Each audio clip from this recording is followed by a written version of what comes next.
Hello and welcome friends to ITU classes. आज हम बात करेंगे सिमलीपाल बायोस्फीयर रिजर्व्स के बारे में, जहां रिसेंट डेज में आग लगने की न्यूज़ हमारे सामने आई थी। आज के वीडियो में हम क्या डिस्कस करेंगे? First thing about Similipal biosphere reserve, कहाँ है ये, कैसा है ये, इसके बारे में थोड़ा जानने की कोशिश करेंगे। सेकेंड थिंग, ये आजकल न्यूज़ में क्यों रहा है। Third thing will be its vulnerability to forest fire. अभी जो हमने न्यूज़ पढ़ी फॉरेस्ट फायर के बारे में, तो क्यों इतना वल्नरेबल है ये। फिर हम इसके वजह जानेंगे, क्या कॉजेज रहे फॉरेस्ट फायर के। फिर हम जानेंगे कि इसके कंट्रोलिंग और प्रिवेंशन के मेजर्स क्या हो सकते हैं और क्या किए जा रहे हैं। And the last thing we will learn today is forest fire, is it good or bad for our ecosystem. Similipal biosphere reserve कहाँ पर है ये हम जानते हैं। स्टेट ऑफ ओडिशा इस हिस्से में है इंडिया में, और इसके नॉर्दर्न हिस्से में है मयूरभंज डिस्ट्रिक्ट। मयूरभंज डिस्ट्रिक्ट में आता है सिमलीपाल बायोस्फीयर रिजर्व, जो कि ईस्टर्न घाट के नॉर्दर्न एंड का हिस्सा है।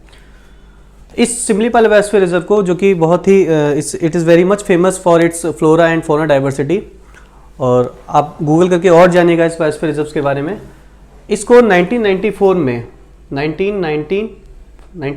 में गवर्नमेंट ऑफ इंडिया ने बायोस्फीयर रिजर्व का स्टेटस दिया था। तो यह है सिमलीपाल बायोस्फीयर रिजर्व उड़ीसा में। अब हम जानते हैं कि इसकी वल्नरेबिलिटी क्या है फॉरेस्ट फायर के लिए।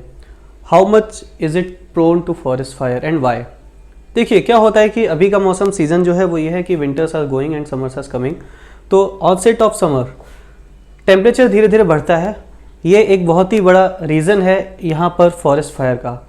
ठीक है, दूसरी चीज़ ये है कि अभी जो सीज़न चल रहा है धीरे धीरे ऑटम है, और ऑटम में क्या होता है, डेसिडुअस जो हमारा हम जानते हैं कि ये जो हिस्सा है यहाँ पर डेसिडुअस फॉरेस्ट इंडिया में काफ़ी ज़्यादा प्रोमिनेंटली पाए जाते हैं, और ख़ासकर इस हिस्से में जो ईस्टर्न हिस्सा है इंडिया का, और इससे थोड़ा और इधर भी सारा डेसिडुअस फॉरेस्ट ही मिलता है। डेसिडुअस फॉरेस्ट की खास बात आप जानते हैं कि एक सर्टेन मौसम में ऑटम के सीजन में अपनी पत्तियां गिराते हैं। ऐसे में ये जो डेसिडुअस फॉरेस्ट है, इसकी जो शेडेड लीव्स हैं, ये बहुत बड़ा रीज़न बनती हैं फॉरेस्ट फायर के लिए। और एक चीज़ और हम जान लेते हैं यहाँ पर कि ये जो फिनोमेना है फॉरेस्ट फायर की, ये बहुत ही कॉमन है, यूजुअल है और एनुअल है। लेकिन इस बार कुछ ज़्यादा बड़ा एक न्यूज़ बन गया है। क्यों बन गया वो हम जानेंगे इस बार। लेकिन ये एक एनुअल फिनोमेना है जो कि नॉर्मल हल्के फुल्के रेनफॉल से ठीक हो जाती है। छोटे छोटे तौर पर पैचेस के रूप में, पैचेस के फॉर्म में छोटी मोटी आग वहाँ लगती रहती है, हर साल थोड़ी बहुत लगती है, लेकिन वो एक माइल्ड प्रेसिपिटेशन के साथ वो बंद भी हो जाती है। Friends, now we will talk about the causes of the forest fire.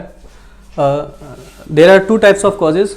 First one is natural, second is anthropogenic. Natural causes में क्या क्या होता है? पहली चीज़ है लाइटनिंग, जो आसमान से बिजली गिरती है, उससे हल्का सा चिंगारी, जो ड्राइड लीव्स ऑलरेडी पड़ी हुई हैं उनको चिंगारी मिलती है और फिर ऐसे आग फैलती है। Second thing is rising temperature. हम सब जानते हैं धीरे धीरे अभी गर्मियाँ आ रही हैं, टेम्परेचर धीरे धीरे बढ़ रहा है, और इसके साथ में कई बार इस मौसम में भी हीट वेव्स शुरू हो जाती हैं, और यही वजह है इस बार की फॉरेस्ट फायर में, जो कि सिमलीपाल बायोस्फीयर रिजर्व में हालिया पिछले कुछ समय में लगी थी। तो ये नेचुरल कॉजेज में आता है, lightning and rising temperature and resulting the heat waves. Now anthropogenic causes में क्या होता है कि सबसे पहले जो वजह है वो है पोचिंग। क्या करते हैं वहाँ पर, चूँकि बायोस्फीयर रिजर्व है, there are lot of animals, lot of diversity. तो जो पोचर्स हैं वो तरह तरह के जानवरों को मारने आते हैं, और उनका एक तरफ से ध्यान डाइवर्ट करने के लिए एक तरफ वो आग लगा देते हैं थोड़ी सी, जिससे कि जानवर उस तरफ ना भागे उसको पकड़ने के लिए। उसके बाद वो उस आग को बुझाते नहीं हैं। इससे क्या होता है, वो आग और फैलती है और धीरे धीरे एक बड़े एरिया को अपने कब्जे में ले लेती है। तो फर्स्ट रीज़न हमने एंथ्रोपोजेनिक कॉजेज में क्या पढ़ा, पहला वजह है poaching. Second is clearing dry leaves for Mahua flower. वो जो एरिया है सिमलीपाल बायोस्फीयर रिजर्व का, हम जानते हैं कि मोर देन 60 और 70% पॉपुलेशन जो है वो ट्राइबल है, and they are dependent on the forest products for their livelihood. इसके अलावा वहाँ पर महुआ का एक पौधा होता है, जिससे एक देशी शराब जैसा कुछ ड्रिंक बनाते हैं वो लोग। तो उस पौधे के उस फूल को लेने के लिए क्या करते हैं, वहाँ का जो ग्राउंड है उसको क्लियर करना ज़रूरी होता है, जहाँ पर ऑलरेडी ड्राइड लीव्स पड़ी हुई हैं। तो वो वहाँ के जो लोकल लोग हैं वहाँ पर आग लगाते हैं उस ग्राउंड को क्लियर करने के लिए, और वो आग धीरे धीरे फैलती जाती है। तीसरी जो वजह है, तीसरा जो रीज़न है वो ये है कि लोग ऐसा समझते हैं कि अगर हम वहाँ पर साल के पेड़ काफ़ी ज़्यादा हैं, साल ट्री जैसा हम सब जानते हैं, उसको एक बार जलाने के बाद वहाँ की जो सॉइल फर्टिलिटी है अगले सीज़न में जब अब दोबारा हम प्लांटेशन करेंगे तो वहाँ की ग्रोथ एंड फर्टिलिटी दोनों एनहेंस करने के लिए लोग वहाँ पर आग लगाते हैं। तो ये सारी वजह हैं, नेचुरल एंड एंथ्रोपोजेनिक, ये दोनों वजह जब मिल जाती हैं तो ये जो फॉरेस्ट फायर का एरिया है काफ़ी बड़ा और उसके जो उसका जो मैग्नीट्यूड है वो काफ़ी ज़्यादा बढ़ जाता है। ये वजह इस बार की हमने देखी। अब वजह हो गई, आग लग गई, आगे ना लगे या अब जो लग गई है उसको कैसे हम ख़त्म करें, इसके क्या क्या रास्ते हो सकते हैं। तो अब हम पढ़ते हैं कंट्रोल एंड प्रिवेंशन, क्या क्या मेजर्स हो सकते हैं उस फॉरेस्ट फायर को रोकने के लिए। तो the first measure of prevention is natural rainfall. शुरुआत में हमने पढ़ा था कि it is an annual phenomena जो कि हर साल थोड़ा थोड़ा पैचेस में होती है, but some sort of precipitation से वो रुक भी जाती है। तो पहला जो रास्ता है दैट इज़ रेनफॉल। दूसरा ये है कि फोरकास्टिंग फायर प्रोन डेज। वहाँ का जो मॉनिटरिंग डिपार्टमेंट है वो वहाँ के कम्युनिटी को बता सकता है, वहाँ के लोगों को अवेयर कर सकता है कि अब जो दिन आने वाले, हीट वेव आने वाली है, टेम्परेचर बढ़ रहा है, तो just be prepared for it.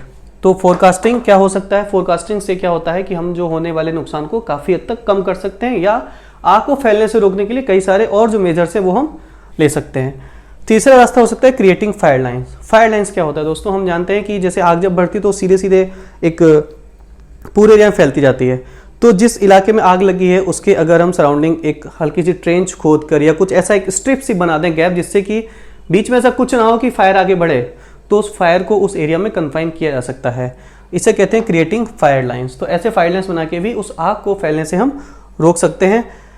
Next thing is crackdown on poachers. हमने यहाँ पर वजह पढ़ी, पोचर्स क्या करते हैं, एनिमल्स को, टाइगर्स को या और भी, हालांकि killing tiger is prohibited, all sort of poaching is prohibited, but फिर भी कई जानवरों को मारने के लिए लोग वहाँ आग लगाते हैं और जलाने के बाद छोड़ देते हैं। तो ऐसे में इन लोगों पर ही सीधे रोक लगाई जाए तो न सिर्फ हम बायोडाइवर्सिटी को हम बचा सकते हैं, प्लस इस फॉरेस्ट फायर को भी हम बढ़ने से रोक सकते हैं। तो cracking down on poachers is very essential. Next thing is clearing dried biomass. जो पत्तियां हमने देखा शेडेड लीव जो पड़ी रहती हैं, हमने अभी रीजन्स में पढ़ा ड्राई, तो उनको हम मैन्युअली आग ना लगाते हुए उनको मैन्युअली या किसी मशीन से उनको ग्राउंड क्लियरेंस हम कर सकते हैं।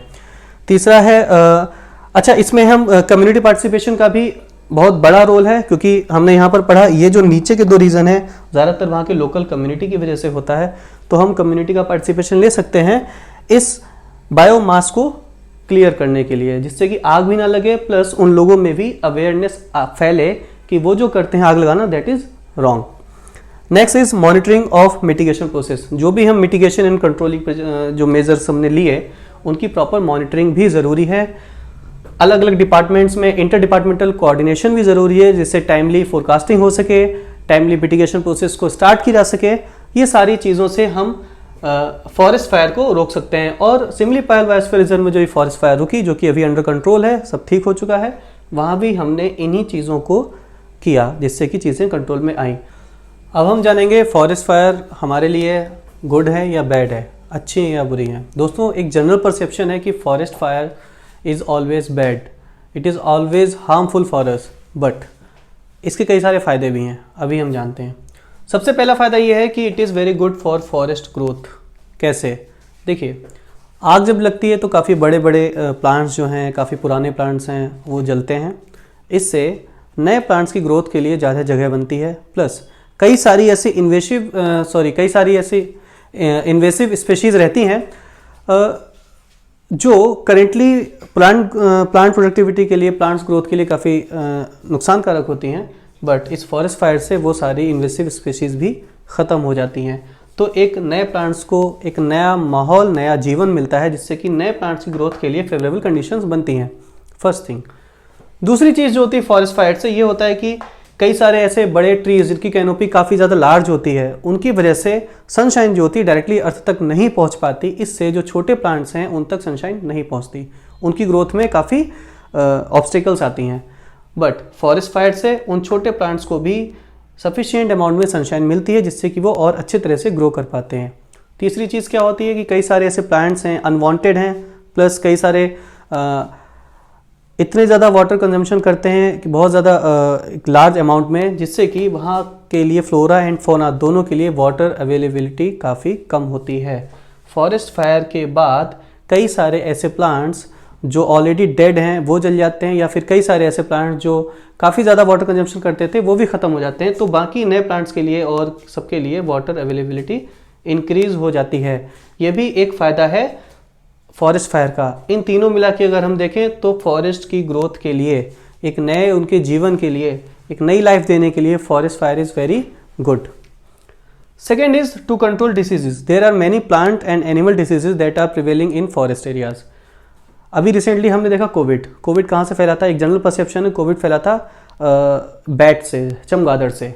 तो ऐसी जो जूनोटिक डिसीजेज हैं जो एनिमल्स के थ्रू, बर्ड्स के थ्रू हमारे पास तक आती हैं, ऐसे कई सारी डिसीजेज फॉरेस्ट फायर के साथ ख़त्म हो सकती है। उनके लिए जो कॉजिंग बैक्टीरिया या वायरस या जो भी पैथोजन है वो सारा ख़त्म हो सकता है। प्लस कई सारी प्लांट डिसीजेज भी हैं जो उस प्लांट्स के साथ ख़त्म हो जाती हैं।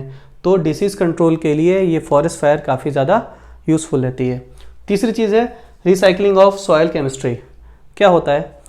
सॉयल न्यूट्रिएंट्स हैं, काफ़ी ज़्यादा हरा भरा जंगल है तो उस न्यूट्रिएंट्स का जो कंजम्पशन लेवल है काफ़ी ज़्यादा बढ़ जाता है। इस फॉरेस्ट फायर के साथ सॉयल को इतना टाइम मिलता है कि वो अपने न्यूट्रिएंट्स का, अपनी जो पूरी सॉयल केमिस्ट्री है उनको एक रिसाइकिल कर पाए, एक रिजुविनेट कर पाए, उसको भी थोड़ा आराम मिलता है। तो ये जो तीन हमने जो पॉइंट देखे, ये तीनों तो हमको बताते हैं कि forest fire is not bad actually, it is good in some aspects. Fine. Bad क्या है फॉरेस्ट फायर में ये आप पहले से जानते हैं। सबसे बड़ा जो एक नुकसान है वो होता है बायोडाइवर्सिटी का लॉस। कई सारे फ्लोरा एंड फौना के स्पीशीज़, जो कई सारे ऐसे भी स्पीशीज़ हैं जो काफ़ी ज़्यादा एंडेंजर्ड हैं, एकदम एक्सटिंक्शन के मुहाने पे खड़े हैं। तो ऐसे स्पीशीज़ के लिए ये जो फॉरेस्ट फायर है ये बहुत ही ज़्यादा हार्मफुल होती है। और अगर फॉरेस्ट फायर ये बहुत ज़्यादा बढ़ जाती है तो ये ह्यूमन हैबिटेट को भी नुकसान पहुंचा सकता है। शहर के किनारे होगा तो जंगल, तो शहर तक भी आग आएगी ही। दूसरा, सॉइल इरोजन। एक बड़े एरिया में अगर फॉरेस्ट फायर होती है उसके बाद अगर लार्ज अमाउंट में प्रेसिपिटेशन होता है तो सॉइल को जो अब तक प्लांट्स रोके रहते थे वो अब नहीं है, इसलिए सॉइल इरोजन का प्रोबेबिलिटी जो है वो काफ़ी ज़्यादा बढ़ जाती है। तो ये दो नुकसान हैं फॉरेस्ट फायर के। देखिए, फॉरेस्ट फायर ऐसी चीज़ है, कुछ फ़ायदे हैं कुछ नुकसान हैं। तो इसका सॉल्यूशन क्या हो सकता है? सॉल्यूशन ये है कि हमको फ़ायदे भी बनाने हैं नुकसान को कम करते हुए।